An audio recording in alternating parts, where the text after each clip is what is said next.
Parole de Dieu pour quand l'anxiété suffoque.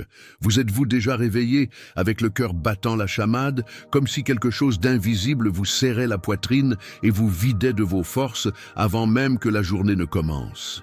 Vous êtes-vous déjà senti étouffé par une anxiété silencieuse, celle que personne ne voit mais qui vous consume de l'intérieur comme une tempête implacable? Peut-être que vous essayez de sourire, d'être fort, de faire confiance, mais à l'intérieur, vous implosez, et personne ne le remarque. Aujourd'hui, je veux vous donner une parole de Dieu pour quand l'anxiété étouffe. Ce n'est pas un mot courant, ce n'est pas un joli slogan, mais un message vivant, révélé pour ce moment précis de votre vie. Peu de gens savent ce qui va être dit ici, et c'est peut-être exactement ce qui manquait à votre âme pour respirer à nouveau. Il y a quelque chose de caché dans les Écritures. Quelque chose qui est passé inaperçu pendant des siècles, mais que Jésus a révélé avec puissance à ceux qui sont au bord de l'effondrement émotionnel. C'est une clé spirituelle qui peut briser le cycle qui vous étouffe. Et si je vous disais que cette clé est gardée silencieuse, parce que son pouvoir est capable de libérer non seulement votre esprit, mais aussi de restaurer votre cœur, vous n'êtes pas ici par hasard. Il y a un message de Dieu qui est sur le point de traverser l'écran et de toucher l'endroit exact de votre douleur. Et si vous restez avec moi, quelque chose pourrait commencer à changer en vous aujourd'hui. Peu importe depuis combien de temps vous portez ce poids invisible, ce qui compte, c'est que vous êtes maintenant sur le point d'entendre un message qui peut allumer une nouvelle flamme de foi au milieu des ténèbres de votre âme. Jésus a une réponse pour ce moment. Une direction claire, une révélation profonde, une promesse qui parle directement à ceux qui se sentent fatigués, étouffés et perdus à l'intérieur. Respirez profondément, ressentez cette atmosphère. Vous êtes maintenant sur un terrain sacré. Et si vous êtes arrivé jusqu'ici, c'est parce que le ciel est sur le point de s'ouvrir au-dessus de vous. Préparez votre cœur. Car la parole de Dieu, lorsque l'anxiété suffoque, n'est pas seulement un message. C'est un appel à la libération que votre âme réclame tant. Si ce message a déjà commencé à toucher votre esprit, écrivez dans les commentaires « Je ne suis pas seul, Dieu est avec moi ». Ce n'est pas seulement un commentaire, c'est une déclaration de foi. Et si vous sentez que davantage de personnes ont besoin d'entendre cette parole de Dieu, aimez cette vidéo maintenant. Votre geste pourrait être le pont qui permettra à quelqu'un de trouver du soulagement. Et si vous ne faites pas encore partie de cette communauté, inscrivez-vous. Ici, vous trouverez plus que de simples vidéos, vous trouverez des conseils, du réconfort et des réponses venant du cœur de Dieu. Ne sors pas, Jésus a révélé quelque chose que vous devez entendre avant de quitter cette vidéo. Et ce qui vient ensuite pourrait bien être exactement ce pourquoi vous priez depuis longtemps. Prenez une profonde inspiration et ouvrez votre cœur à ce message. Vous n'êtes pas ici par hasard. Il y a un mouvement qui se produit en ce moment. Et si vous entendez cette parole de Dieu alors que l'anxiété vous étouffe, c'est parce que Jésus vous a amené ici, dans un but précis. Cette vidéo n'est pas simplement un autre élément de contenu. C'est une réunion, une rencontre entre votre douleur silencieuse et la voix vivante de Dieu qui parle encore. Et c'est pourquoi j'ai besoin que vous y alliez avec foi, car ce qui sera révélé ensuite a le pouvoir de transformer votre réalité émotionnelle. Si ce message a déjà commencé à toucher votre âme, déclarez dans les commentaires « Je crois que Dieu me libérera aujourd'hui ». Ne laissez pas passer cette déclaration. Écrivez comme un acte de foi, comme une réponse directe au ciel. Votre commentaire pourrait être le premier pas vers la guérison. Et si vous croyez que cette parole doit atteindre plus de cœurs, plus de personnes qui luttent également contre cette angoisse silencieuse, cliquez sur « J'aime » maintenant. Ce geste simple est un acte d'évangélisation.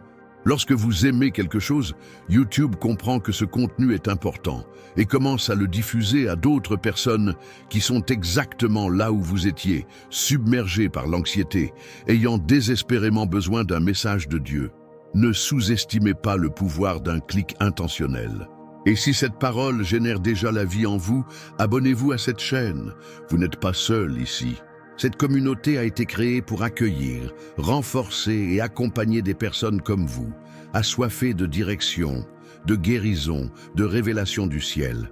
Jésus a parlé ici, et il parlera encore beaucoup. Jésus a révélé quelque chose de très important à propos de cette situation, et vous devez l'entendre avant de quitter cette vidéo. Ce qui sera révélé ensuite est une clé spirituelle qui peut briser le cycle de la douleur et ouvrir la voie à une nouvelle saison dans votre vie. Restez avec moi. Quelque chose de sacré est sur le point de se produire. Imaginez une maison silencieuse où seul le tic-tac de l'horloge brise le vide. À l'intérieur, une femme court d'un côté à l'autre, essayant de tout préparer, de tout ranger, de faire plaisir à tout le monde. Son cœur bat plus vite que le temps. Son esprit ne peut s'arrêter. Elle est agitée, anxieuse, essoufflée à l'intérieur, même si à l'extérieur elle essaie de paraître en contrôle. Son nom était Martha, et peut-être êtes-vous comme elle aujourd'hui, submergée par des pensées qui défilent, par l'angoisse de devoir tout faire fonctionner, essayant de maintenir l'apparence que tout va bien, alors qu'en réalité, votre âme implore le repos. L'anxiété s'empare de votre poitrine comme une chaîne invisible. Et plus vous essayez de tout contrôler, plus vous vous sentez piégé à l'intérieur de vous-même. La parole nous montre cette rencontre très humaine et très divine entre Jésus et Marthe, dans Luc 10, 38-42. Marthe était occupée, affairée à de nombreuses tâches, tandis que sa sœur, Marie, choisissait simplement de s'asseoir aux pieds de Jésus et d'écouter. Quand Marthe n'en pouvait plus et se plaignait, Jésus répondit par quelque chose qu'il vous dit peut-être en ce moment même. « Marthe, Marthe, tu t'inquiètes et tu t'agites pour beaucoup de choses, mais une seule est nécessaire. » Ces mots traversent les siècles comme un murmure adressé directement à quelqu'un qui suffoque. Combien de fois avez-vous vécu comme Marthe, anxieux à l'extérieur, brisé à l'intérieur? Essayez de garder le contrôle, alors que tout ce que votre âme veut, c'est s'arrêter et écouter. Écoutez la seule voix qui apporte le vrai repos.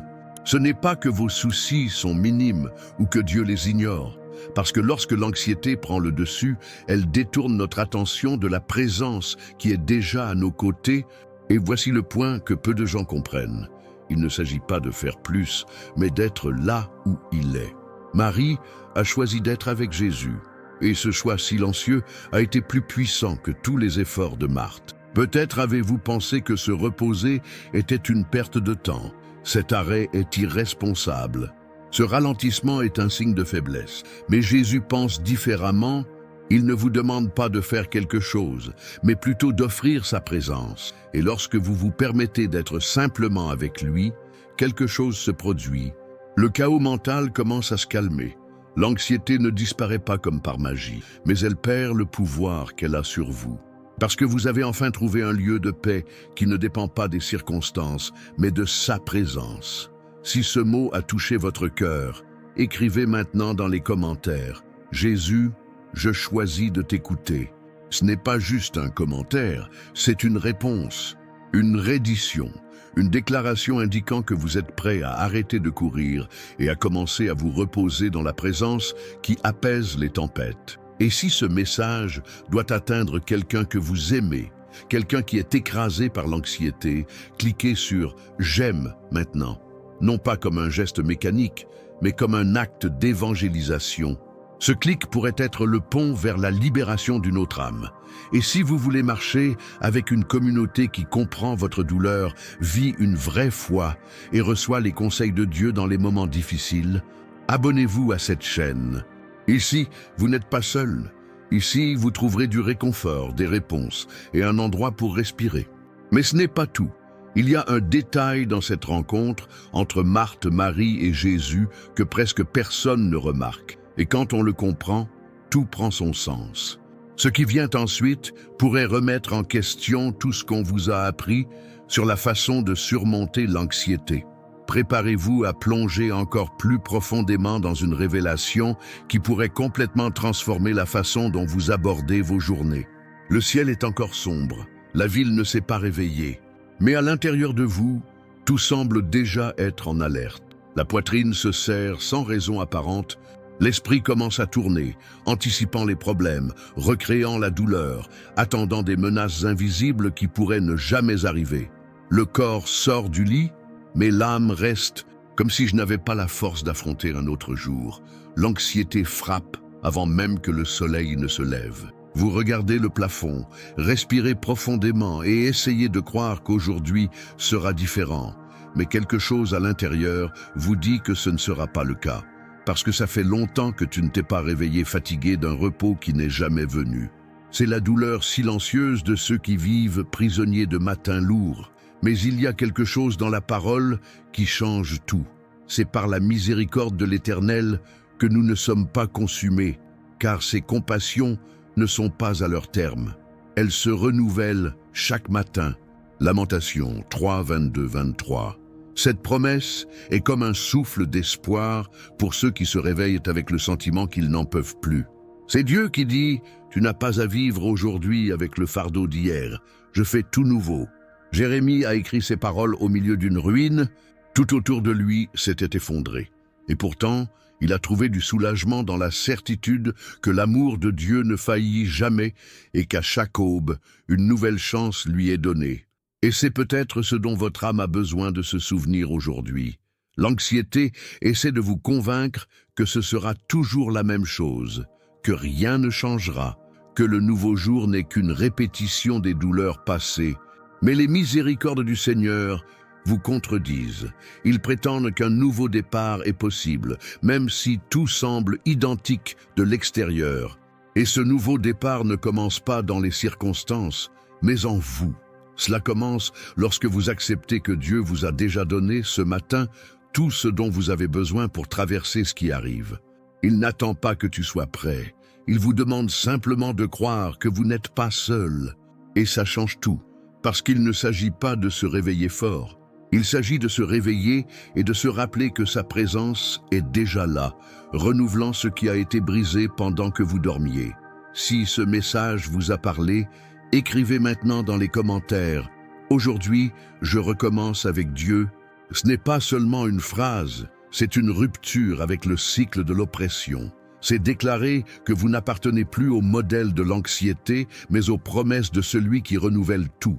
Et si vous avez senti que ce mot pourrait être une réponse pour quelqu'un qui s'est réveillé comme vous, coincé dans une fatigue qui n'a pas de nom, cliquez sur « J'aime » maintenant. Votre geste pourrait être l'instrument que Dieu utilisera pour atteindre une âme troublée. Faites de votre amour une graine de guérison. Si vous recherchez plus que de simples vidéos et que vous sentez que vous devez faire partie d'une véritable communauté de foi, abonnez-vous à cette chaîne. Ici, nous sommes une famille, nous sommes un lieu sûr, nous sommes un espace d'espoir. Tu n'es pas seul. Ici, vous entendrez Dieu parler. Mais attendez, et si je vous disais que la plus grosse erreur que vous faites chaque matin n'est pas ce que vous faites, mais ce que vous oubliez? Il y a un détail caché dans les Écritures qui pourrait être le secret pour se réveiller en paix, même lorsque tout s'effondre. Ce que vous êtes sur le point d'entendre maintenant peut vous ouvrir les yeux pour que rien ne soit plus jamais comme avant. Accrochez-vous bien. La prochaine révélation pourrait transformer la façon dont vous commencez chaque journée. Vous êtes-vous déjà senti paralysé, même avec 1000 choses à faire? Avez-vous déjà ressenti cette angoisse qui vous maintient les pieds sur terre, comme si le simple fait de se lever et d'affronter la journée était une bataille inhumaine? Il y a une anxiété qui ne crie pas, mais qui est silencieuse. Cela ne vous fait pas tomber, mais cela vous retient. C'est la peur cachée entre les lignes de vos décisions, dans la peur de faire des erreurs, dans le poids de ne pas être à la hauteur. Ce sentiment qui paralyse vos mains, verrouille votre esprit et vous murmure à l'oreille « Et si vous échouiez ?» Josué a été confronté exactement à cela. Après la mort de Moïse, Dieu l'a appelé à diriger le peuple. Mais comment pouvons-nous remplacer celui qui a parlé avec Dieu face à face? Comment pourrait-il porter le destin d'une nation sur ses épaules si tout en lui disait qu'il n'en était pas capable? C'est à ce moment que le Seigneur parle avec fermeté. Ne t'ai-je pas donné cet ordre? Sois fort et courageux, ne crains rien et ne te laisse pas effrayer, car le Seigneur ton Dieu est avec toi partout où tu iras. Josué 1:9. Ce n'est pas seulement un ordre de courage, c'est un appel spirituel à briser la peur.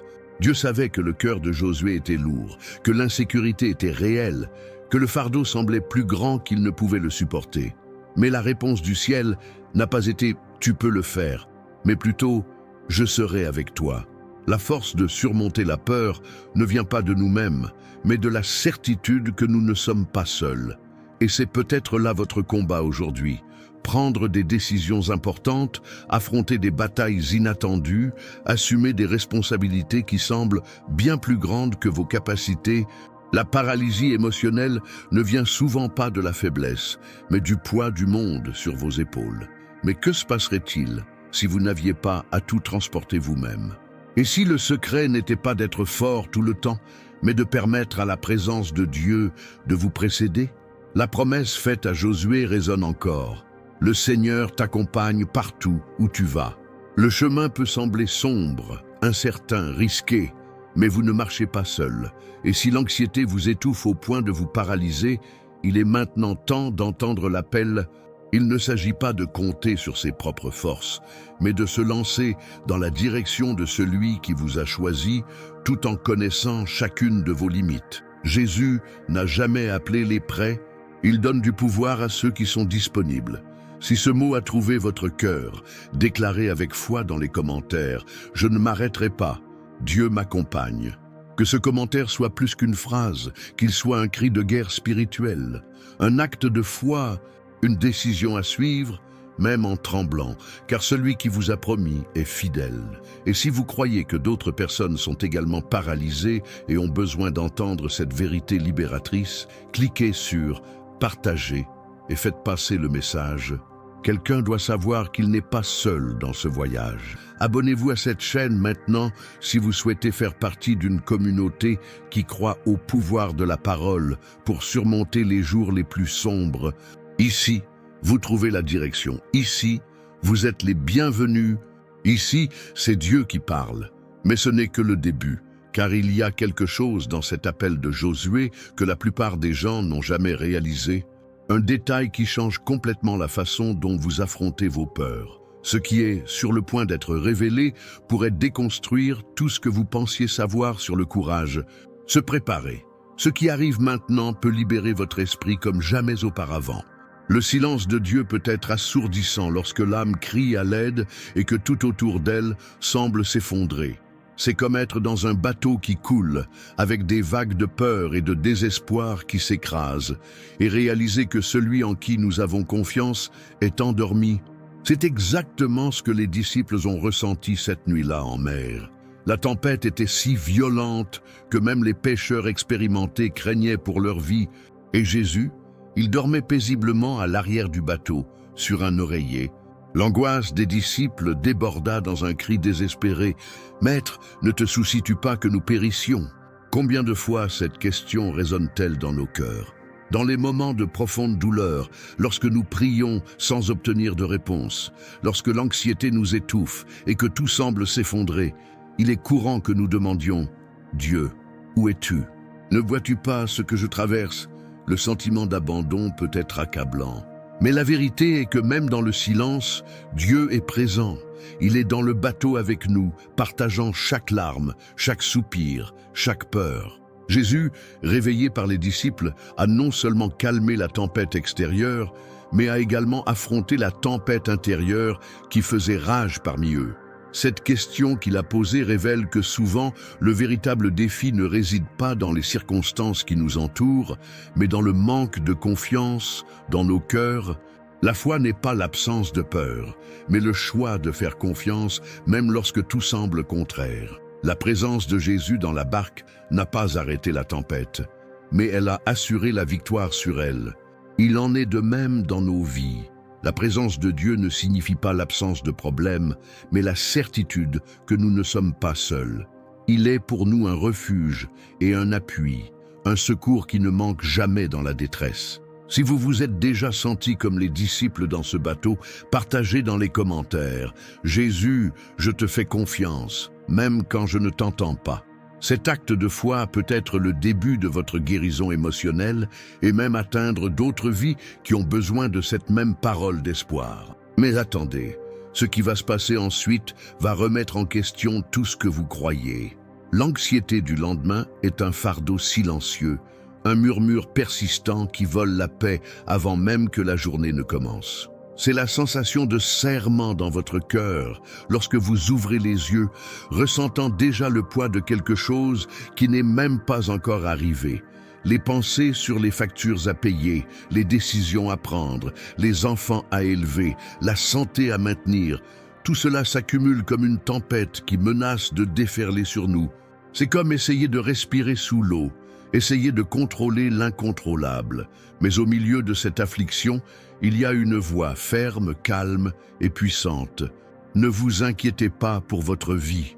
Ces paroles de Jésus n'ont pas été jetées au vent. Elles ont été prononcées avec une autorité divine, comme un baume pour les cœurs troublés. Il nous invite à regarder les oiseaux dans le ciel. Ils ne plantent pas, ne récoltent pas, ne stockent pas dans des granges. Et pourtant ils sont nourris tous les jours. Avez-vous déjà pris le temps d'y réfléchir? Ils n'ont aucune planification financière, aucun fonds d'urgence. Et pourtant, ils vivent parce que quelqu'un prend soin d'eux. Et puis Jésus demande, ne valez-vous pas beaucoup plus qu'eux? Ce n'est pas seulement une comparaison, c'est un rappel de combien nous sommes aimés. Et puis, les lits des champs, qui ne travaillent ni ne filent, mais qui sont revêtus d'une beauté que même Salomon dans toute sa gloire ne pourrait imiter. Et Jésus renforce, si Dieu habille ainsi l'herbe des champs, qui vit aujourd'hui et qui demain sera jetée au four, ne vous vêtira-t-il pas à plus forte raison, gens de peu de foi? Et c'est là que tout change. Le problème n'est pas seulement l'anxiété, mais aussi le manque de confiance. La racine de l'anxiété qui étouffe tant de vies est souvent l'oubli de qui est Dieu. Lorsque nous oublions qu'il a le contrôle, nous essayons de tout contrôler nous-mêmes. Et cette tentative ratée nous épuise. Mais lorsque nous cherchons d'abord le royaume de Dieu, nous le mettons au centre, et demain cesse d'être un monstre. Cela devient juste un jour qui sera guidé par les mains du Père. Parce que demain a un propriétaire, et ce propriétaire est déjà là avant nous. La foi ne nous exempte pas des défis, mais elle nous soutient à travers chacun d'eux. Il ne s'agit pas d'ignorer ses responsabilités ou de fuir les engagements de la vie. Il s'agit de vivre avec la certitude qu'il existe un Dieu qui marche avec nous à chaque étape du chemin, qui prend soin des détails, qui pourvoit, qui guide. Lorsque cette vérité est absorbée, l'anxiété perd de sa force. Et c'est là que nous trouvons le repos, même lorsque les circonstances n'ont pas encore changé. Si ce mot a parlé à votre cœur, commentez maintenant « J'ai confiance en toi, Seigneur ». Cette déclaration peut être la première étape pour libérer votre âme du poids qu'elle porte. Et si ce message vous a touché, considérez cette vidéo comme un acte de foi et d'évangélisation. Cela aide cette parole à atteindre ceux qui se noient dans le silence. Mais il y a quelque chose que presque personne ne réalise dans cet enseignement. Et quand vous le comprendrez, tout aura du sens. Pedro était en ruine. Il avait fait exactement ce qu'il avait juré de ne pas faire. Ce que son cœur craignait tant devint réalité. Il renia Jésus, pas une fois, pas deux, mais 3 fois. Le même Jésus qui l'a appelé à sortir des filets, qui a cru en lui alors que personne d'autre ne l'a fait, qui a marché à ses côtés et lui a lavé les pieds. Maintenant, Pedro se retrouvait seul, consumé par une culpabilité qui lui écrasait la poitrine. Le regard de Jésus, alors qu'il était emmené par les soldats, rencontra celui de Pierre. Un regard silencieux, mais rempli d'une vérité si profonde qu'il ne pouvait tout simplement pas le supporter. Il est parti de là et a pleuré amèrement. Ce n'étaient pas des larmes passagères, c'étaient les larmes d'une âme brisée, de quelqu'un qui sent qu'il est allé trop loin pour être pardonné. Et peut-être que vous avez ressenti la même chose. Ce mauvais choix, ce mot prononcé au mauvais moment, cette attitude irréfléchie sont allés trop loin. Cette culpabilité fait désormais partie de votre identité et il n'y a pas de retour en arrière possible.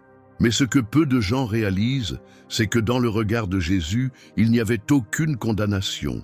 Il y avait de la douleur, oui, mais il y avait aussi de l'amour. Un amour qui savait que Pedro avait encore un rôle crucial, un amour qui a déjà vu sa restauration avant même la chute. Et ça change tout, parce que Jésus savait que Pierre échouerait. Et pourtant, il a choisi de l'aimer quand même. Il l'appelait néanmoins le rocher sur lequel il bâtirait l'Église. Comment est-ce possible? Parce que le pardon de Dieu n'est pas basé sur nos performances. Elle est enracinée dans la grâce qui est plus grande que notre passé. C'est ce qui rend cette histoire si puissante. Elle révèle que la culpabilité, aussi étouffante qu'elle puisse paraître, n'est pas la fin. La restauration est possible. La transformation est réelle. Luc 22, 62 rapporte. Alors Pierre sortit et pleura amèrement. Cette douleur intense est quelque chose que beaucoup connaissent. La culpabilité pour ce qui a été fait, pour ce qui n'a pas été fait, pour ce qui aurait dû être différent. Combien de fois vous êtes-vous retrouvé à revivre quelque chose du passé comme si vous pouviez revenir en arrière et le faire différemment? L'anxiété naît souvent précisément de cet endroit, le passé non résolu qui s'étend jusqu'au présent comme des chaînes invisibles. L'esprit ne s'arrête pas, le cœur est lourd, et il semble que prier soit inutile, car au fond de vous, vous sentez que vous ne méritez aucune réponse. Mais que se passerait-il si je vous disais que Jésus vous regarde en ce moment même avec le même regard qu'il a lancé à Pierre? Un regard qui voit au-delà de l'erreur, un regard qui n'ignore pas la douleur, mais offre une issue. Pierre le négateur était aussi Pierre le rétabli. Celui qui pleurait amèrement était le même qui prêchait avec audace et voyait des milliers de personnes se convertir. Cela prouve que la grâce de Dieu ne se contente pas de nous purifier, elle nous repositionne. Et le même Jésus qui a restauré Pierre veut vous restaurer. Il n'attend pas que tu fasses le ménage avant de t'aimer. Il t'aime maintenant, il vous invite maintenant. Et c'est maintenant que la transformation commence. Si ce message vous a parlé, commentez. Jésus, relève-moi. Déclarez cela comme un acte de foi. Laissez votre douleur entre ses mains et écrivez-la, non pas simplement sous forme de commentaire, mais sous forme de prière. Et voici la partie la plus étonnante de cette histoire. Pierre n'est pas allé chercher Jésus, c'est Jésus qui est allé chercher Pierre. Après sa résurrection, Jésus lui est apparu spécifiquement. Oui, le même qui l'a nié, le même qui a échoué. Cela nous révèle quelque chose d'extrêmement profond. La grâce suit la culpabilité. L'amour de Jésus nous poursuit même dans les grottes de la honte où nous nous cachons.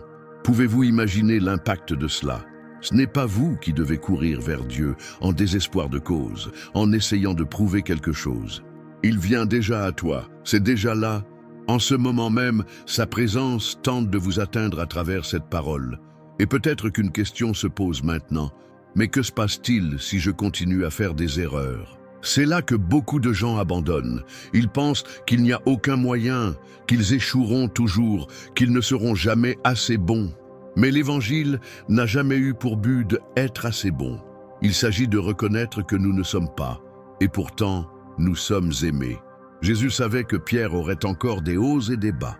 Malgré cela, il lui confia le troupeau. Cela signifie que votre restauration ne dépend pas de vos performances. Cela dépend simplement de votre abandon. Lorsque vous reconnaissez que vous ne pouvez pas y arriver seul et que vous vous abandonnez, c'est là que le miracle se produit. Peut-être que vous êtes parti parce que vous aviez honte. Peut-être avez-vous arrêté de prier, d'aller à l'église, de chercher Dieu parce que vous pensez que vous êtes allé trop loin. Mais aujourd'hui, à travers cette histoire, Jésus te dit: je te désire toujours. J'ai toujours un projet pour toi. Je vois toujours de la valeur en toi. Ce n'est pas une jolie phrase. C'est une vérité spirituelle. La prière secrète pour une guérison complète commence exactement à ce moment-là. Lorsque vous reconnaissez votre douleur et l'abandonnez, quand tu cesses de te cacher et que tu dis « Jésus, j'ai échoué, mais j'ai besoin de toi ».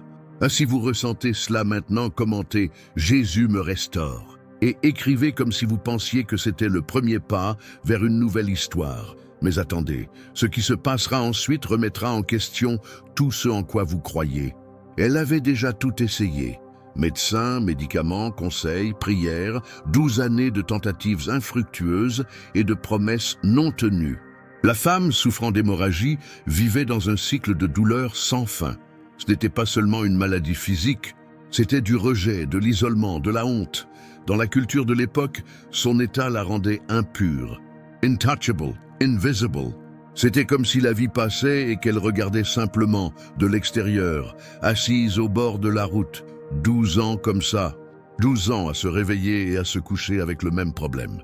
Quiconque a vécu un cycle prolongé de souffrance sait exactement ce que cela signifie. L'espoir devient quelque chose de fragile, presque insupportable. L'âme commence à s'habituer à la douleur, l'esprit entre dans un état de survie et le cœur devient dur, cynique et incrédule. Parce que lorsque le soulagement n'arrive jamais, la foi commence aussi à saigner. Mais quelque chose a changé ce jour-là. Jésus passait par là, la foule se pressait, et dans son cœur une prière secrète naquit. Si je touche juste ses vêtements, je serai guéri. Elle n'a pas crié, elle n'a pas attiré l'attention, elle n'a pas demandé la permission. Elle a juste décidé de croire, et ce contact, apparemment si petit, a brisé le cycle. Le contact de la foi a activé une puissance que même la foule ne pouvait pas percevoir. Luc 8, 48 rapporte « Ma fille, ta foi t'a sauvée, va en paix ». Ce qui n'était qu'une répétition de souffrance est devenu un miracle en un instant. 12 années de douleur anéanties en une seconde de foi. Ce n'est pas seulement de l'histoire ancienne, c'est une vérité spirituelle vivante. Parce qu'aujourd'hui encore, il y a des gens pris au piège dans des cycles qui semblent sans fin. L'anxiété, la peur, la culpabilité, la solitude, les maladies émotionnelles. Et même aujourd'hui, Jésus est accessible au toucher de ceux qui croient. Combien de fois vous êtes-vous senti exactement comme cette femme, ignorée, rejetée, fatiguée de vivre dans des cycles qui se répètent comme s'il s'agissait de malédictions déguisées? Vous vous réveillez chaque jour avec la même angoisse, comme si c'était un fardeau coincé dans votre poitrine. Peut-être que vous ne vous souvenez même pas de ce que c'était que de vivre en paix. Et le plus douloureux, c'est quand personne autour de vous ne comprend. On dirait que tu exagères, que c'est une faiblesse, qu'il faut juste penser positivement, mais personne ne voit le désespoir silencieux que vous essayez de cacher. Son flux n'est peut-être pas celui du sang, mais celui des larmes, des pensées qui défilent, des souvenirs qui ne cessent de palpiter. Et c'est précisément cette réalité cachée que Jésus veut toucher. Parce qu'il ne ressemble pas à ce que les hommes ressemblent. Il n'a pas besoin que tu cries. Il vous suffit de tendre la main avec foi. Si vous êtes fatigué de ce cycle de douleur, écrivez « Je te touche, Jésus ». Déclarez cela dans les commentaires comme si vous brisiez le silence de l'âme. Faites de cet acte public une prière secrète entre vous et lui. Mais il y a quelque chose que personne n'a réalisé à propos de cette histoire. Et une fois que vous l'aurez compris, tout aura du sens. La femme n'a pas seulement été guérie, on l'appelait « fille ». C'est la première et la seule fois où Jésus a appelé une femme ainsi, et cela révèle quelque chose d'extraordinaire. Quand elle a touché Jésus avec foi, ce n'est pas seulement le flux qui s'est arrêté, c'est son identité qui a été restaurée. Elle, qui pendant 12 ans fut considérée comme impure, sans nom, sans valeur, sans appartenance, fut reconnue comme une fille. Comprenez-vous ce que cela signifie? Lorsque la foi active la puissance de Dieu, ce n'est pas seulement la souffrance qui est arrêtée, c'est votre identité qui est restaurée. Le cycle se termine parce que quelque chose de nouveau commence, de l'intérieur vers l'extérieur. Et c'est là l'essence de la guérison profonde.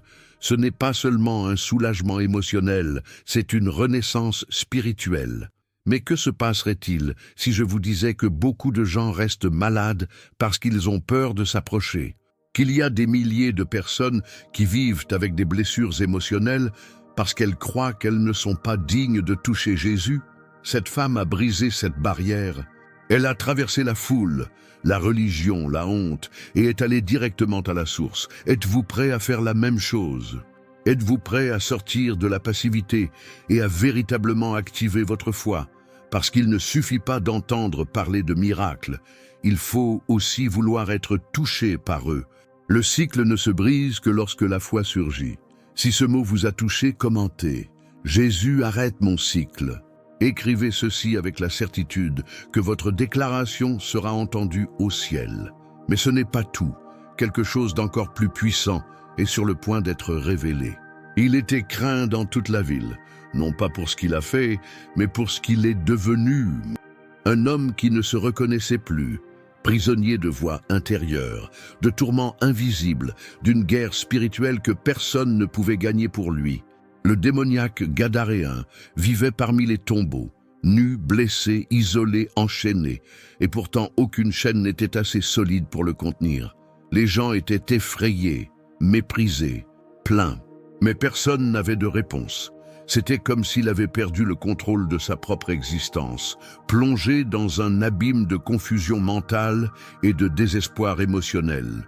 Peut-être n'avez-vous jamais rien vécu d'aussi extrême, mais avez-vous déjà eu l'impression de perdre le contrôle de votre propre esprit? Avez-vous déjà eu des jours où vos pensées semblaient plus fortes que votre raison? Avez-vous déjà eu peur de vous-même?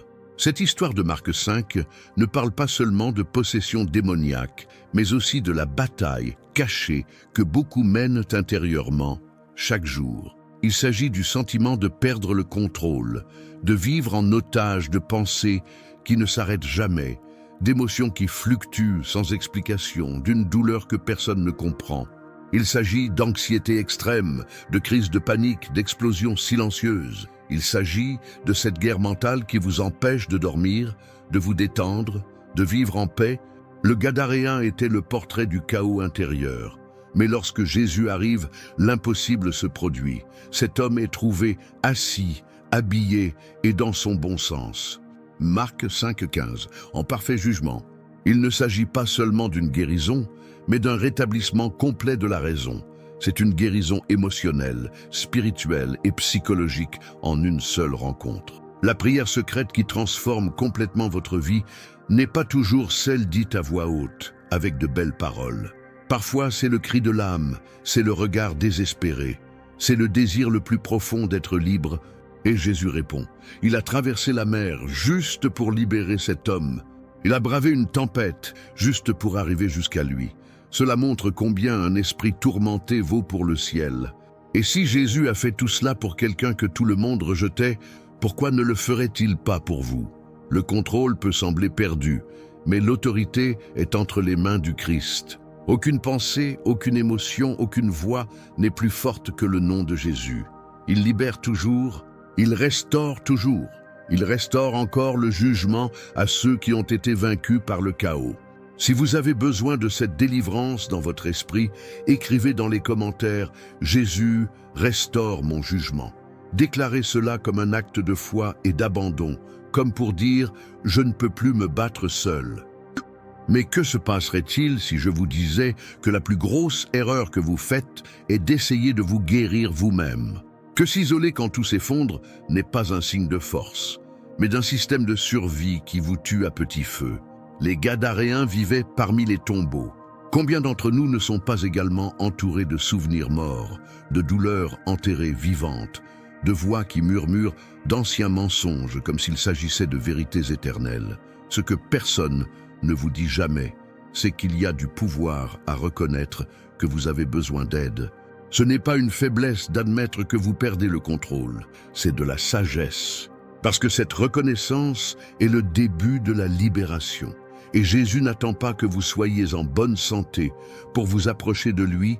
C'est exactement dans sa pire version. Et voici la partie la plus impressionnante de cette histoire.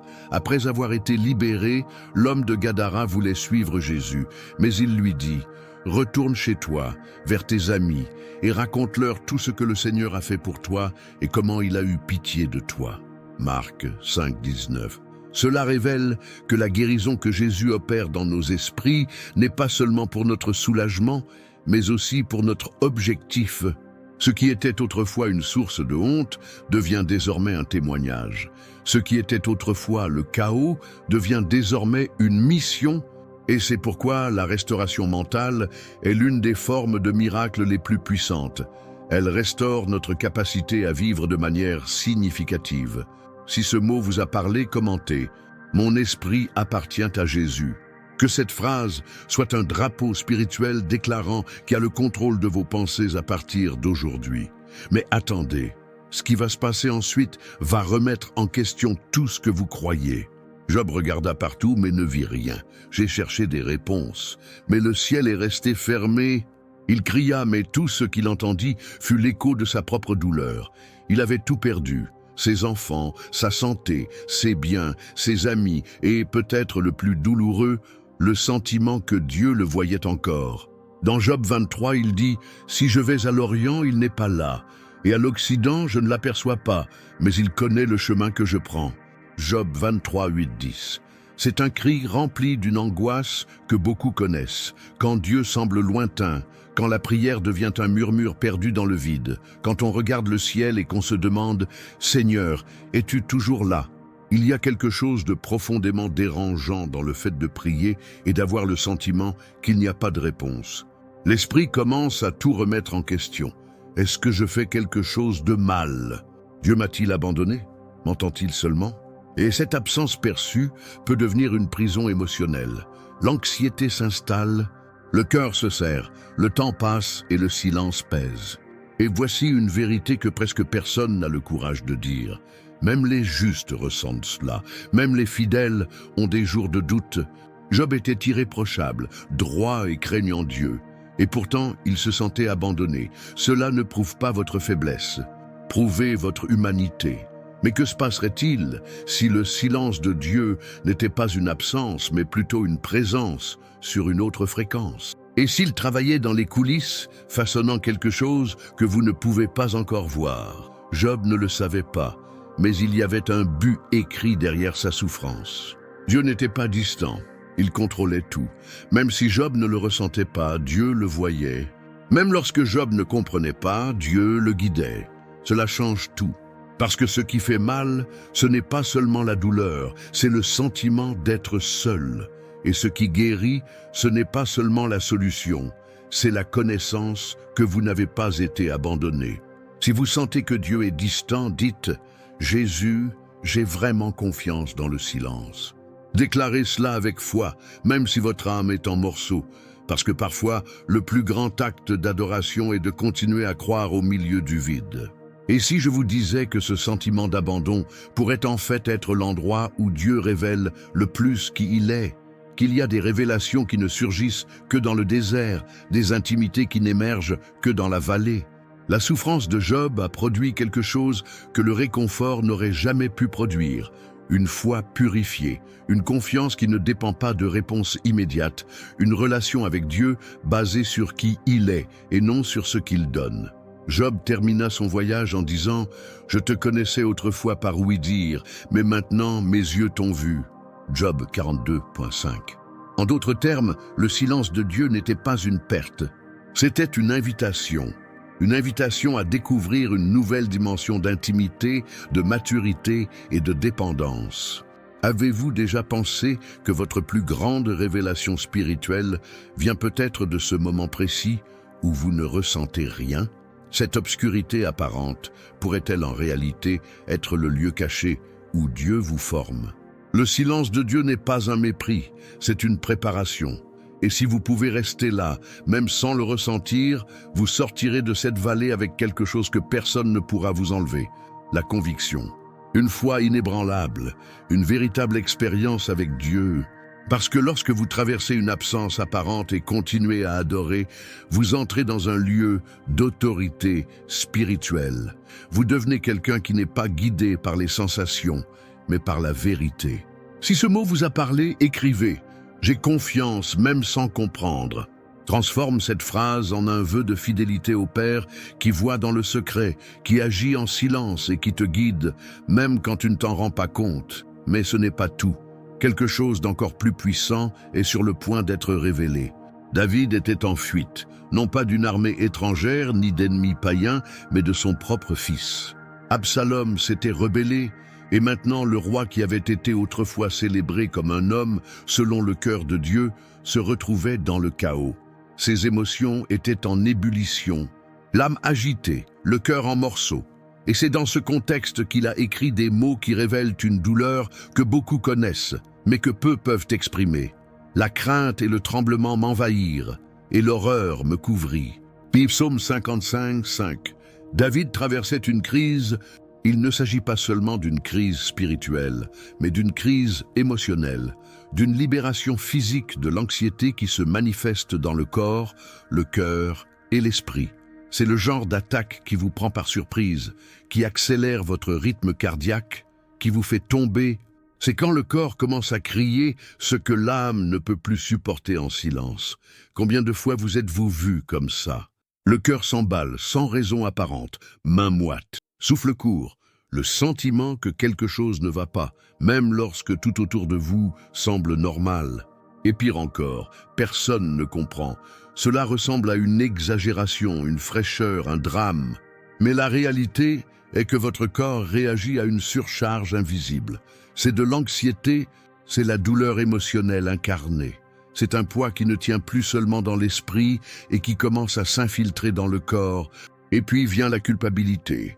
Si je faisais davantage confiance à Dieu, cela n'arriverait pas. Et plus, si je priais davantage, je ne traverserais pas cette épreuve. Mais l'anxiété est-elle vraiment un manque de foi? Ou y a-t-il quelque chose de bien plus profond qui se passe? David, le psalmiste, le guerrier, l'adorateur, le roi, a connu des crises. Il ressentait de la peur, des tremblements, de l'horreur.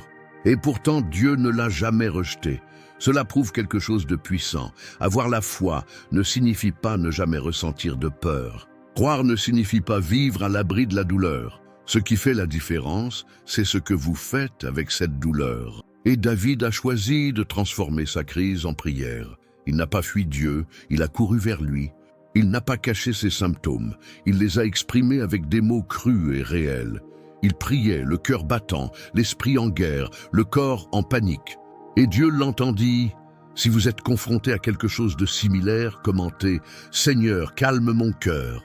Écrivez ceci non seulement comme un coup de gueule, mais comme un véritable cri. Parce que Jésus comprend même les tremblements de l'âme. Mais que se passerait-il si je vous disais que parfois une crise d'angoisse est un cri de votre âme, pour que vous ralentissiez et écoutiez la voix de Dieu? Que votre corps essaie de vous dire ce que votre conscience n'a pas encore reconnu. Et peut-être que ces crises ne sont pas des signes de défaite spirituelle, mais des invitations divines à une nouvelle forme d'intimité avec le Père. La prière secrète pour restaurer complètement la vie commence souvent par un murmure entre les larmes, par un halètement entre les versets, par une simple supplication désespérée. « Parle-moi, Seigneur !» Et il parle. Ça se calme. Il nous entoure de sa paix qui dépasse l'entendement humain. David a surmonté ses crises non pas parce qu'il était fort, mais parce qu'il savait vers qui se tourner. Il dit « Le soir, le matin et à midi, je me plaindrai et je me lamenterai et il entendra ma voix. » Psaume 55, 17. Voilà le secret, la constance dans la prière, même lorsque le monde intérieur s'effondre, persévérance dans la recherche du visage de Dieu, même lorsqu'il semble caché. David nous enseigne qu'il n'y a pas de prière assez belle pour remplacer une vraie prière. Le ciel ne répond pas à la performance, il répond à la vérité qui vient du cœur brisé. Si ce message vous a parlé, écrivez « Jésus prend mon anxiété ». Transformez votre commentaire en acte de livraison. Ne vous battez pas seul. Vous n'avez pas besoin de surmonter dans l'obscurité ce qui peut être guéri dans la lumière. Et voici la partie la plus impressionnante de cette histoire. David n'a pas seulement survécu à la crise, il a transformé son désespoir en adoration. Il a transformé la panique en psaume. Il a fait du chaos un autel. Cela montre que Dieu ne gaspille pas notre douleur. Il la rachète. Et ce qui vient ensuite pourrait changer votre vie pour toujours. Paulo portait des cicatrices sur son âme. Et bien qu'il fût l'un des plus grands apôtres, quelqu'un qui écrivit des lettres profondes sur la foi, la grâce et la rédemption, il savait ce que c'était que de vivre entre deux extrêmes, un passé qui l'accusait et un avenir qui l'effrayait. Lui qui avait auparavant persécuté les chrétiens était désormais persécuté à cause du Christ. Sa trajectoire est marquée par de violents contrastes et lorsqu'il écrivit aux Philippiens, il fit une puissante confession. Oubliant ce qui est derrière et me portant vers ce qui est devant, je cours vers le but. Philippiens 3, 13, 14. Ce verset, souvent lu comme une source de motivation, cache une douleur profonde. Parce qu'oublier le passé n'est pas facile. Il ne s'agit pas d'effacer les souvenirs, mais de ne pas les laisser définir qui vous êtes ou où vous allez. Et il est encore plus difficile d'avancer lorsque la peur du lendemain vous murmure que vous échouerez à nouveau. Il existe un endroit terrible où vivent de nombreuses âmes, entre la culpabilité et l'anxiété, pris entre ce qu'ils ont fait et ce qu'ils craignent de faire. L'esprit est dans le futur, l'âme dans le passé, et le présent devient un champ de bataille sans paix. Cet état produit une paralysie émotionnelle. La personne veut tout recommencer, mais la honte l'en empêche. Vous voulez croire, mais le doute domine. Vous voulez faire confiance, mais la peur crie plus fort. Et dans cette confusion intérieure, la prière ne semble pas fonctionner. Les promesses de Dieu semblent lointaines. Et la vie entre dans un cycle de frustration silencieuse. Tu y es déjà allé? Paul l'était. Mais il a décidé de briser ce cycle non pas par la force humaine, mais par une foi intentionnelle. Il a choisi de ne pas s'accrocher à ce qu'il ne pouvait plus changer. Et cette décision est une clé spirituelle puissante parce qu'il y a des moments où la guérison ne se produit que lorsque vous décidez de lâcher prise. Libérez-vous de la prison émotionnelle que vous avez construite avec des souvenirs. La vie abondante, promise par Jésus, n'est pas compatible avec des chaînes invisibles. Et ces chaînes ne sont souvent pas des péchés actuels. Ce sont de vieilles culpabilités, des traumatismes non résolus, des voix intérieures qui répètent « Tu ne changeras jamais ». Si vous vivez entre le passé et la peur, dites « Jésus, apprends-moi à avancer ». Écris ceci comme un cri, comme quelqu'un qui est prêt à être libéré de la prison émotionnelle qui l'empêche de marcher. Mais que se passerait-il si je vous disais que ce qu'on vous a appris sur le fait de laisser tomber le passé est incomplet? Parce qu'oublier n'est pas nier. Je ne fais pas comme si ça ne faisait pas mal. Il ne s'agit pas de supprimer les souvenirs. Oublier dans la Bible, c'est retirer le pouvoir que la mémoire a sur votre identité. C'est dire « j'ai vécu ceci, mais je ne suis pas cela ». Et aller de l'avant ne consiste pas à ignorer la peur, mais à l'affronter avec foi. Paul n'a pas écrit cela par confort. Il était piégé, littéralement. Et pourtant, il a choisi d'avancer de l'intérieur. Parce qu'il existe des prisons extérieures qui ne peuvent pas limiter une âme déterminée à suivre Jésus, et il y a des libertés apparentes qui cachent de lourds courants émotionnels. Par conséquent, le véritable progrès est spirituel, c'est émouvant, c'est invisible, mais ça change tout. C'est pourquoi la prière secrète qui guérit complètement la vie commence par un choix, cesser de se nourrir de ce qui est déjà mort. Lâchez prise sur hier et déclarez que vous ne serez plus retenu en otage par de vieux traumatismes. Paul a fait ça. Il a dû vivre avec le fait qu'il approuvait le massacre des chrétiens qui poursuivaient ceux-là même qu'il aimait maintenant. Que son histoire comportait des chapitres sombres, mais il comprenait aussi que la grâce de Dieu était plus grande que son passé. Et cela doit être dit avec force. La grâce de Dieu est plus grande que votre erreur, votre chute, votre déviation, votre doute.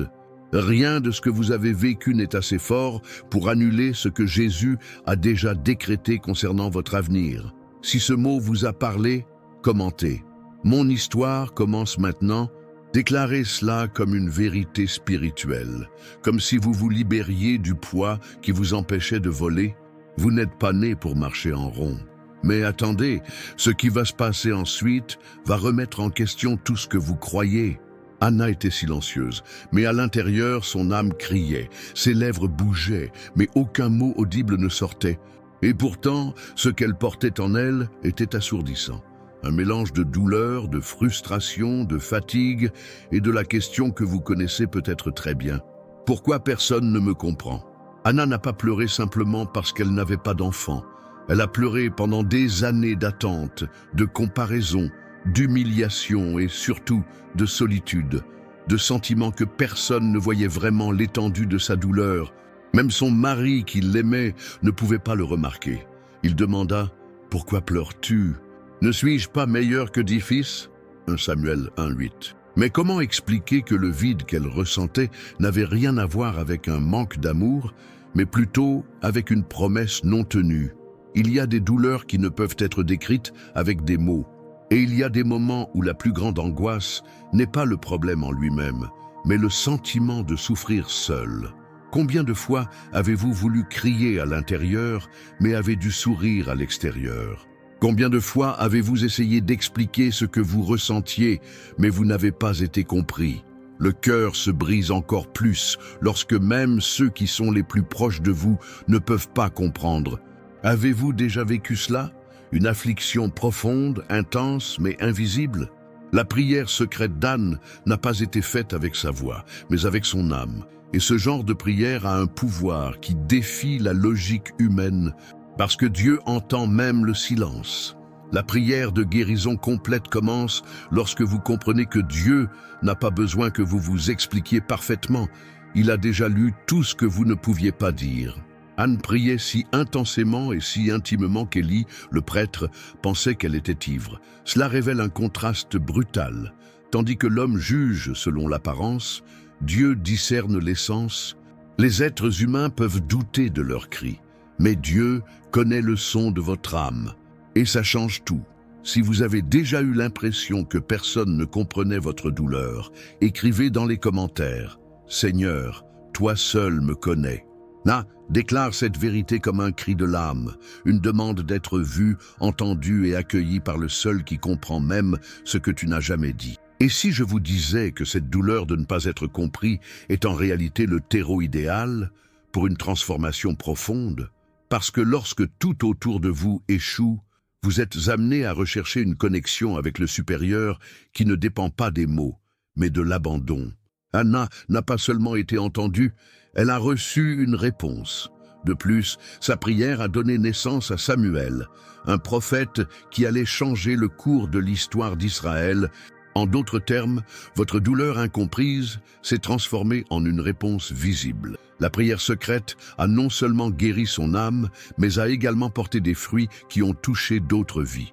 Combien de réponses Dieu veut-il encore générer à travers vos larmes incomprises? Combien de bénédictions se forment encore dans le silence de votre intercession? La douleur de ne pas être comprise par les hommes vous pousse dans les bras de celui qui ne se trompe jamais sur qui vous êtes. Et c'est là, dans ce lieu sacré entre vous et Dieu, que naît le miracle.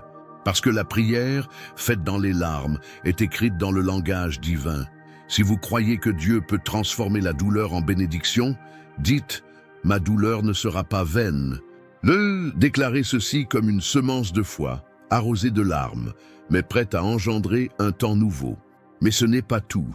Quelque chose d'encore plus puissant est sur le point d'être révélé. Le désert ne faisait aucun bruit, mais à l'intérieur de Jésus, les pensées pulsaient comme le tonnerre. Il n'était pas entouré de foule, mais de voix invisibles, celles qui murmurent des doutes, déforment les vérités et tentent de voler notre identité. Pendant 40 jours et 40 nuits, Jésus est resté seul dans le désert, confronté à une bataille qui n'était pas visible aux yeux des humains, mais qui résonne dans l'âme de tous ceux qui ont déjà lutté contre des pensées anxieuses, répétitives et épuisantes. L'ennemi n'est pas venu avec des épées, mais avec des suggestions. Si tu es le Fils de Dieu. Une phrase, une insinuation. C'est ainsi que commence le chaos mental. Non pas avec des cris, mais avec des murmures. Et peut-être connaissez-vous bien ce type de tourment, celui que personne ne voit, mais qui vous empêche de dormir, de respirer profondément, d'avoir la paix. La bataille dans l'esprit est la plus silencieuse et en même temps la plus assourdissante de toutes. Vous pouvez être dans un environnement calme à l'extérieur, mais si votre esprit est en guerre, même le silence fait mal. Combien de fois avez-vous essayé de prier, mais les pensées ont pris le dessus sur votre concentration? Combien de fois avez-vous eu l'impression de ne plus pouvoir entendre la voix de Dieu parce que votre esprit était trop occupé par la voix de la peur, du doute et de l'insécurité? Le désert mental est aride, sec et dangereux, mais Jésus a montré là quelque chose de puissant. La parole est l'antidote aux pensées toxiques. Lorsque l'ennemi attaqua, Jésus répondit par 3 mots qui brisèrent le cycle de l'oppression mentale. Il est écrit, Matthieu 4, 4. Ce n'était pas avec des cris, ni avec des disputes. C'était avec des vérités éternelles. La prière de guérison commence dans l'esprit lorsque vous décidez de remplacer le bruit intérieur par la voix du Père. Et cela n'est possible que lorsque vous vous nourrissez de la parole et lui permettez d'habiter vos pensées. Jésus a surmonté le bombardement mental avec les vérités bibliques, Et vous pouvez faire la même chose. Chaque pensée qui dit « tu n'es pas assez » peut être réduite au silence par une vérité qui dit « tu es aimé ». À chaque pensée qui dit « cela ne changera jamais », on peut répondre « tout est possible à celui qui croit ». Si votre esprit a été un champ de bataille, commentez maintenant. Il est écrit « ma victoire commence dans l'esprit ».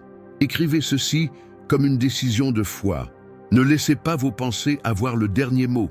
Donnez cette parole à Dieu. C'est l'essence de la guérison complète. Non seulement le soulagement des émotions, mais la libération des pensées. Parce que si la racine de la douleur se trouve dans l'esprit, c'est là que le processus doit commencer.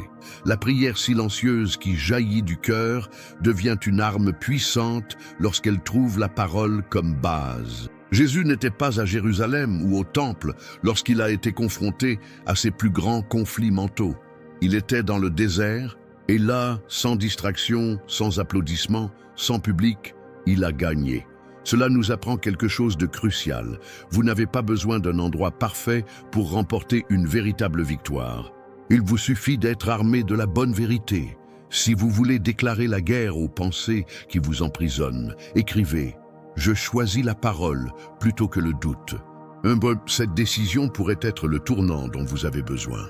Mais attendez, ce qui va se passer ensuite va remettre en question tout ce que vous croyez. Thomas n'était pas dans la chambre haute la première fois que Jésus est apparu ressuscité. Il avait été fidèle, avait marché avec le Maître, avait écouté chaque enseignement, mais un moment d'absence, un instant loin de la communion, avait suffi pour que le doute trouve place dans son cœur. Quand les autres disciples lui dirent qu'ils avaient vu le Seigneur, il répondit par une phrase qui a traversé les siècles et qui résonne dans l'âme de quiconque a été blessé par l'attente. « Si je ne vois pas, je ne croirai pas » Jean 20:25. Ce n'était pas seulement de l'incrédulité, c'était de la douleur. Une douleur qui surgit lorsque le miracle semble arriver pour tout le monde, sauf pour vous. Quand la réponse touche la vie de beaucoup, mais ignore la vôtre. Quand la prière qui était censée guérir ne semble plus fonctionner. Thomas était épuisé par l'attente. Peut-être avait-il déjà trop attendu de tant de choses. Peut-être que vos prières semblaient vides, vos rêves lointains, votre foi lasse. L'anxiété face à l'invisible lui a volé la sécurité de ce qu'il croyait autrefois. C'est ainsi que l'anxiété spirituelle s'insinue, déguisée en rationalité, mais alimentée par la douleur de tant de frustrations accumulées. Il ne voulait pas douter, il avait désespérément besoin de croire, mais je ne pouvais plus. Et peut-être que vous y êtes aussi allé, un endroit où l'on parle encore de Dieu, mais où l'on ne le sent plus. Là où vous lisez les promesses, mais ne les voyez pas se réaliser. Là où vous priez, mais vous priez plus par habitude que par conviction. Et puis, 8 jours plus tard, Jésus revient et il vient chercher Thomas. C'est pour un homme blessé par l'anxiété, écrasé par les doutes et pourtant profondément aimé. Jésus ne le réprimande pas, Jésus l'invite.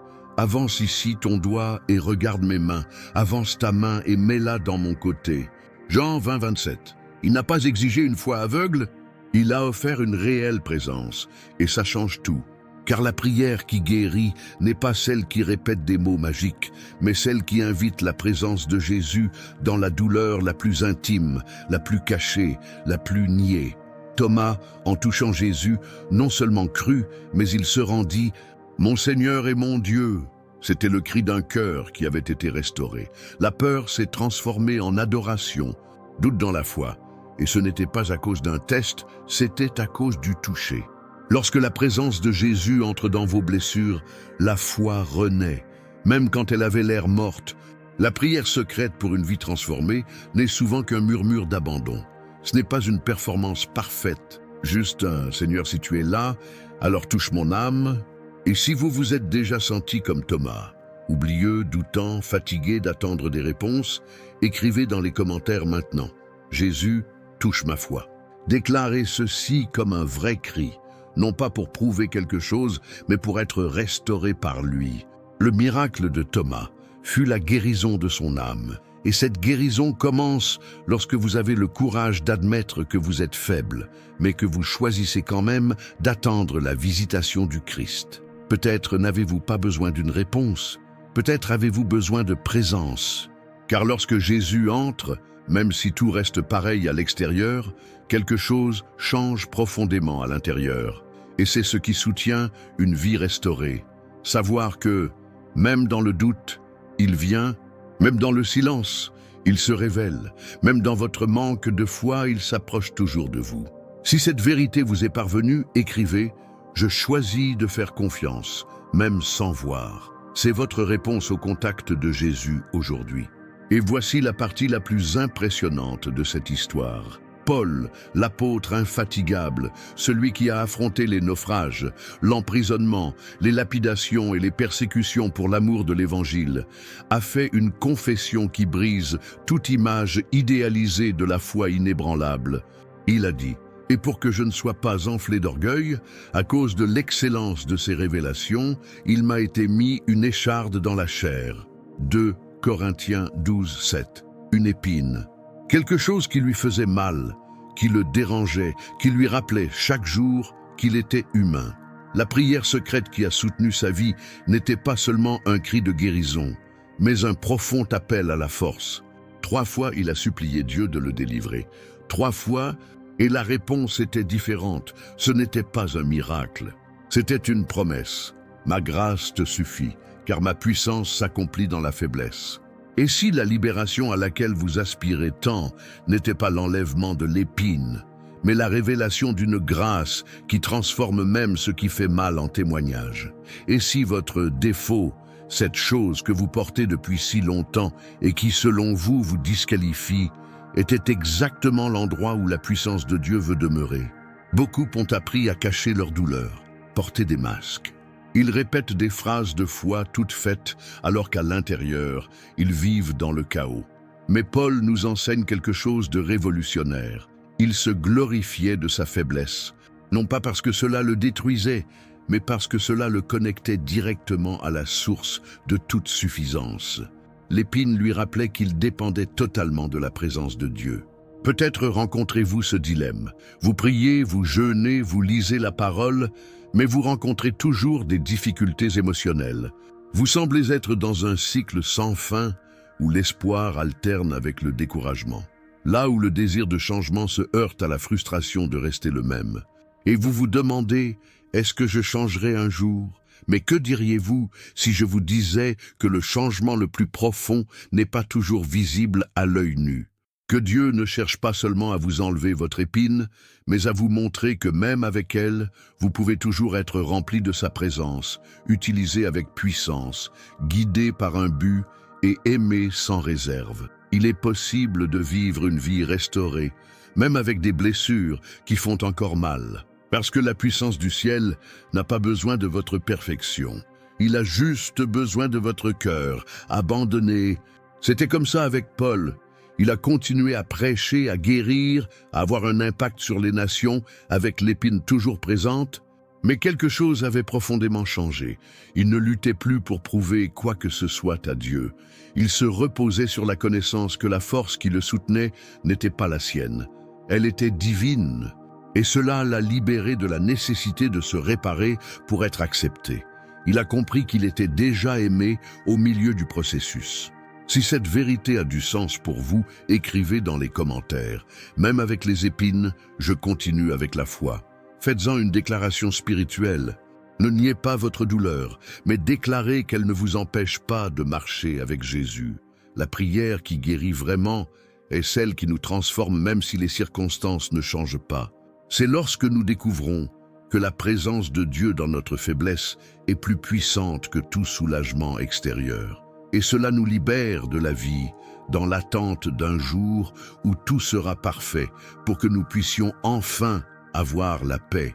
Parce que la véritable paix, celle qui guérit l'âme, naît lorsque nous comprenons que la grâce de Dieu nous soutient ici, maintenant, tels que nous sommes, mais nous conduit pas à pas vers celui qu'il nous a appelés à être.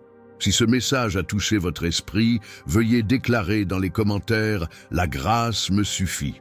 Que cela soit votre prière aujourd'hui, ne demandez pas que tout s'arrange, mais ayez confiance que même avec vos défauts, Jésus veille sur votre cheminement avec un amour éternel. Mais attendez, ce qui va se passer ensuite va remettre en question tout ce que vous croyez. Abraham a entendu la promesse de ses propres oreilles. Le Dieu éternel, créateur du ciel et de la terre, regarda un vieil homme et une femme stériles et dit, « Je reviendrai certainement vers vous vers le temps de votre vie. Et voici, Sarah, ta femme, aura un fils. » Genèse 18, 10. Et le temps passa, et rien ne s'est passé. Les jours se sont transformés en mois, les mois se sont transformés en années. Le ventre de Sarah resta silencieux, tandis que le cœur d'Abraham apprenait ce qui est peut-être l'une des leçons de foi les plus douloureuses. Attendre. Attendre quelque chose que Dieu a promis, mais qui ne semble jamais arriver. Attendez même quand tout autour de vous crie qu'il est trop tard. C'est impossible, que tu as mal compris, mais la parole libérée du ciel ne revient pas sans effet. Et ce qui semble être un long moment est en fait une préparation. Avez-vous déjà ressenti cela? Comme si vous aviez les mains levées en prière, mais que votre cœur était fatigué d'avoir attendu si longtemps. Comme si chaque « Amen » était un pas de plus vers la réponse. Attendre peut être épuisant, surtout lorsque tout en nous aspire à l'urgence. Nous vivons dans une génération instantanée. Livraison rapide, promesses immédiates, résultats visibles. Mais la foi authentique qui transforme les vies et active le mouvement surnaturel, s'affine dans l'attente. Abraham attendit, et chaque année qui passait, la logique humaine criait qu'il était trop tard. Mais Dieu ne se soumet pas à l'horloge de l'humanité. Il n'agit pas en fonction du temps chronologique, il agit selon le temps de la promesse. Y a-t-il quelque chose qui soit trop difficile pour le Seigneur? Genèse 18, 14. Cette question n'a pas été posée pour informer Dieu, mais pour confronter l'incrédulité de l'auditeur. Qu'avez-vous déjà classé dans votre vie comme trop difficile même pour Dieu? Un mariage restauré? Un diagnostic inversé? Une anxiété qui cesse? Un objectif enfin atteint? Mais que se passerait-il si ce que vous appelez un retard était en fait le moment exact où Dieu prépare tout pour que la promesse soit non seulement accomplie, mais révélée dans la gloire? Le Dieu qui a promis est le même qui soutient. S'il l'a dit, il le fera. Même si tout indique le contraire, même si votre foi est déjà chancelante, il est fidèle. Si ce mot vous soutient aujourd'hui, écrivez dans les commentaires « Je choisis d'attendre Dieu ». Ce n'est pas juste une phrase, c'est une décision de foi, un cri de l'âme qui ne s'arrête pas même lorsque le corps est fatigué. Abraham rit, Sarah aussi, non pas par moquerie mais par incrédulité humaine. Ils ont ri parce que la promesse semblait trop grande pour leurs petites circonstances. Mais Dieu ne fut pas offensé, il a réaffirmé « Sarah aura un fils » et c'est ce qui s'est passé, parce que sa fidélité ne dépend pas de notre compréhension. Et c'est peut-être pour cela qu'il permet de si longues attentes, afin que lorsque le miracle se produise, personne n'ose dire que c'est grâce à l'effort humain, à une planification stratégique ou au mérite personnel. Ce sera clair, c'était le Seigneur. Si vous avez l'impression d'être dans une période d'attente fatigante, commentez maintenant. Seigneur, fortifie mon cœur pendant que j'attends. Ne restez pas silencieux face à l'épuisement. Déclarez votre confiance même en larmes. C'est la prière qui touche le ciel et émeut le cœur de Dieu. Et ne vous y trompez pas, l'attente, aussi difficile soit-elle, n'est jamais vaine. Il y a des promesses faites dans l'invisible. Il y a des anges qui se déplacent, des gens qui se positionnent, des chemins qui sont préparés. Ce qui semble être le silence est souvent la plus grande activité spirituelle que vous ayez jamais vue. Et quand la réponse viendra, vous comprendrez. Cela en valait la peine. Non pas parce que c'était facile, mais parce que c'était éternel. Si ce message a apporté la paix à votre esprit, cliquez sur « J'aime » comme un acte de foi.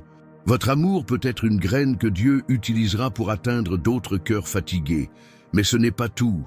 Quelque chose d'encore plus puissant est sur le point d'être révélé. Gédéon ne se considérait pas comme quelqu'un capable de faire face à des guerres.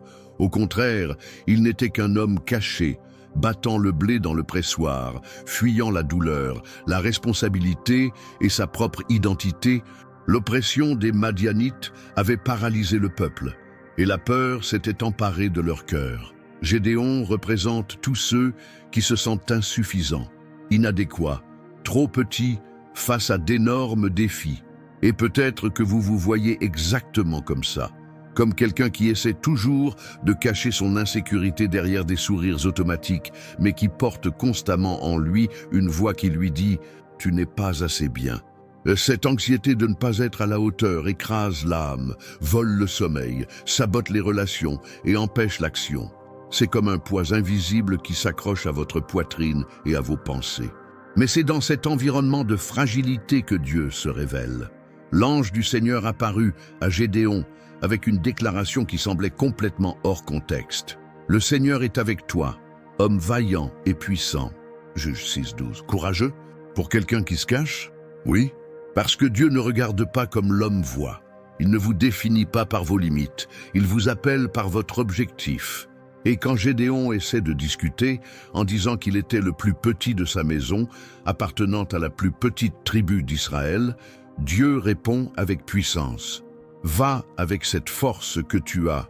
Juge 6:14. En d'autres termes, allez-y comme vous êtes. Allez avec les doutes, avec la peur, avec le sentiment d'incapacité. Parce que la vraie force n'est pas en toi, vous êtes en présence de celui qui marche avec vous. Si vous avez l'impression de vivre sous l'angoisse, de ne jamais être assez bien, commentez dès maintenant.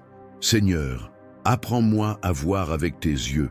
Cette déclaration est puissante, car elle brise le cycle de l'autosabotage qui empêche tant de personnes de vivre les promesses de Dieu. L'anxiété d'insuffisance est cruelle parce qu'elle prétend être de l'humilité, mais est en fait de l'incrédulité déguisée. C'est comme dire à Dieu « Je ne crois pas que tu puisses faire ça à travers moi. Mais que se passerait-il si je vous disais que c'est précisément parce que vous vous sentez petit qu'il veut vous utiliser? Parce que la gloire sera toute à lui. Gédéon ne vainquit pas les Madianites avec une multitude. Il a gagné avec seulement 300 hommes, armés de trompettes et de cruches. Car lorsque Dieu agit, il brise la logique humaine afin que personne ne doute que c'est lui qui l'a fait. Si ce message brise quelque chose en vous, écrivez dans les commentaires « Dieu m'a choisi de toute façon ».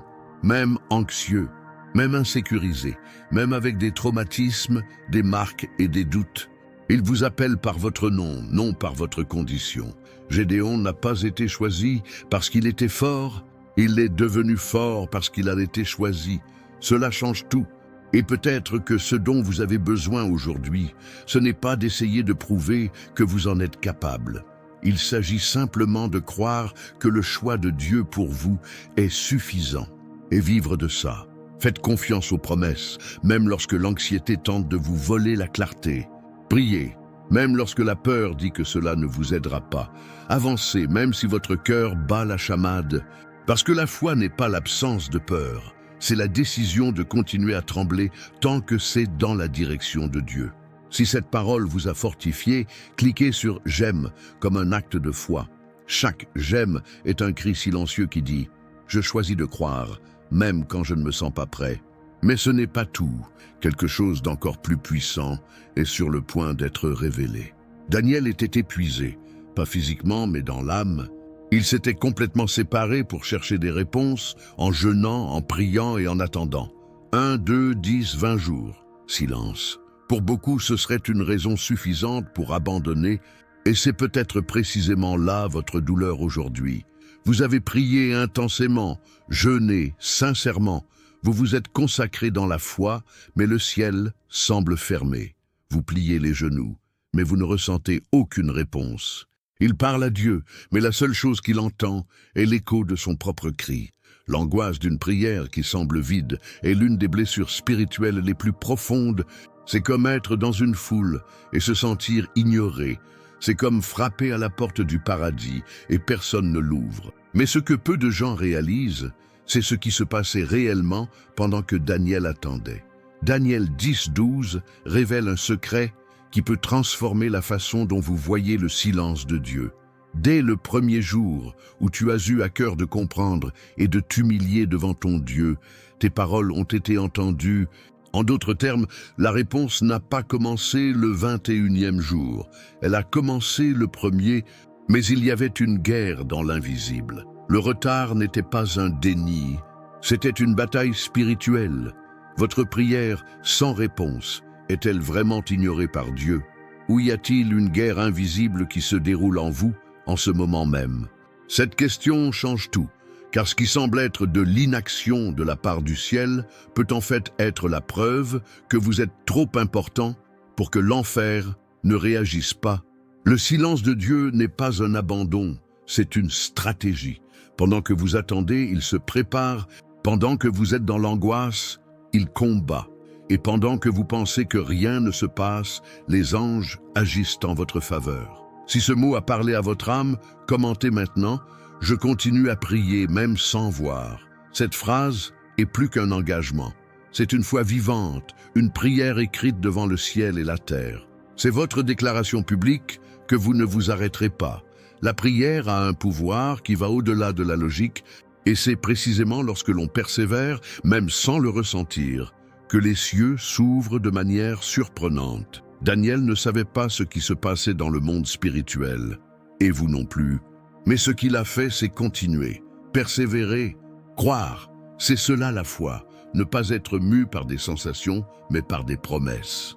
Si ce message vous a encouragé, cliquez sur « J'aime » en guise de témoignage de confiance. C'est un geste simple mais spirituel qui dit « Je choisis de faire confiance aux promesses, même lorsque je ne comprends pas les processus. » Imaginez maintenant ceci.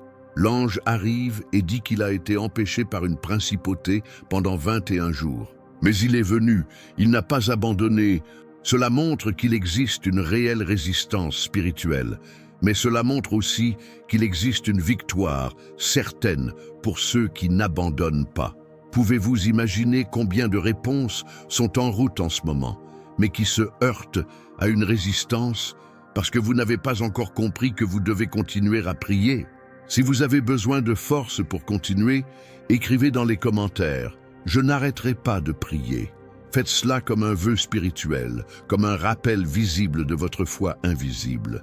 Daniel est la preuve que la prière qui semble vide est souvent la plus puissante. C'est dans la constance silencieuse que se produisent les miracles. Et toi, êtes-vous prêt à continuer? Êtes-vous prêt à croire que même dans le silence, Dieu répond? Mais ce n'est pas tout. Il y a une vérité cachée dans l'histoire suivante qui peut complètement redéfinir votre perception de la paix intérieure. Le bateau tanguait violemment. Les vagues se sont écrasées violemment. Le vent hurlait et les disciples, pêcheurs expérimentés, craignaient le pire. Ils avaient déjà vu des tempêtes auparavant, mais celle-ci leur semblait différente, trop intense, trop désespérée. C'était comme si le chaos extérieur reflétait ce que chaque personne portait à l'intérieur. Des peurs, des doutes, des traumatismes, des pressions, des responsabilités. Au milieu de la tempête, Jésus dormait. Et cela semblait absurde. Comment quelqu'un pourrait-il se reposer au milieu de tant de désespoir? Cette image est aussi actuelle qu'ancienne. À quelle fréquence la vie nous semble-t-elle exactement comme cela? Une mer agitée, où tout ce que nous voulons, c'est la stabilité, la paix, le contrôle. Mais au lieu de cela, nous nous retrouvons ballottés par les soucis, par des douleurs qui s'accumulent comme des vagues, par une peur constante de ne pas pouvoir y faire face. La paix semble être une utopie lointaine. Peut-être êtes-vous au bon endroit, au milieu d'une tempête que personne ne voit. De l'extérieur, tout semble sous contrôle. Mais à l'intérieur, votre monde s'effondre. Et puis, au plus fort de leur peur, les disciples font ce que n'importe qui ferait. Ils réveillent Jésus. Ils crient à l'aide. Et ils se lèvent, ni pressés ni alarmés. « Lève-toi !» Et d'une voix ferme mais tendre, il réprimande le vent et ordonne à la mer « Tais-toi ! Tais-toi !» Et soudain, il y eut un grand calme. Pas seulement un calme, un grand calme. Une paix abondante, épaisse, profonde. Une sérénité qui ne vient pas de l'absence de problèmes, mais de la présence de celui qui domine tout. Votre cœur est-il dans une tempête parce que vous avez oublié que Jésus est dans votre bateau? Sa présence ne signifie pas l'absence de difficultés, mais plutôt que même dans le chaos, vous pouvez vous reposer. La paix qui change la vie ne se construit pas de l'extérieur, mais de l'intérieur. Cela ne vient pas de ce que vous avez, mais de celui qui est avec vous. Si vous avez besoin de cette paix aujourd'hui, commentez avec foi. Jésus, calme ma tempête. N'ayez pas honte de le déclarer publiquement. Ce commentaire n'est pas seulement une phrase, c'est une livraison, c'est un cri. C'est vous qui dites « je n'y arriverai pas seul. Mais je crois que le Seigneur peut faire sortir le bien de mon chaos. Peut-être avez-vous recherché la tranquillité d'esprit dans les mauvaises choses, le contrôle, la performance, la reconnaissance, la sécurité financière, mais aucune de ces sources ne peut générer cette paix surnaturelle. Car une seule présence peut faire cela, celle de Jésus. Il n'a pas seulement la paix, il est la paix. Comme il est écrit dans Isaïe, il sera appelé prince de la paix. Si ce message a apporté du soulagement à votre âme, cliquez sur « J'aime » comme un acte de foi. Ce geste simple est une façon de diffuser cette paix à plus de personnes. Transformez votre clic en un phare qui guide d'autres vies à travers leurs tempêtes. Et maintenant, arrêtez-vous un instant. Prenez une grande inspiration. Ferme les yeux. Imaginez Jésus debout dans votre barque, vous regardant dans les yeux et disant « N'aie pas peur, je suis là ». Ressentez sa présence, non pas basée sur l'émotion, mais sur la conviction. Sa promesse n'est pas que vous n'affronterez pas de tempête, mais à la fin, il y aura toujours de la prospérité, et ce ne sera pas petit, ce sera grand. Comme le décrit le texte de Matthieu 8, 26, « Et il y eut un grand calme ». Si vous croyez que cette paix est possible, écrivez dans les commentaires « Jésus, mon âme a confiance en toi ». Faites-en votre prière secrète, votre déclaration publique, votre abandon personnel. La vérité est que la véritable paix n'est pas l'absence de bruit extérieur, mais le silence intérieur généré par une foi inébranlable. Lorsque vous invitez Jésus au centre de votre tempête, ce qui semblait être un chaos devient un témoignage. Et son histoire devient un message vivant de ce que seul le ciel peut expliquer.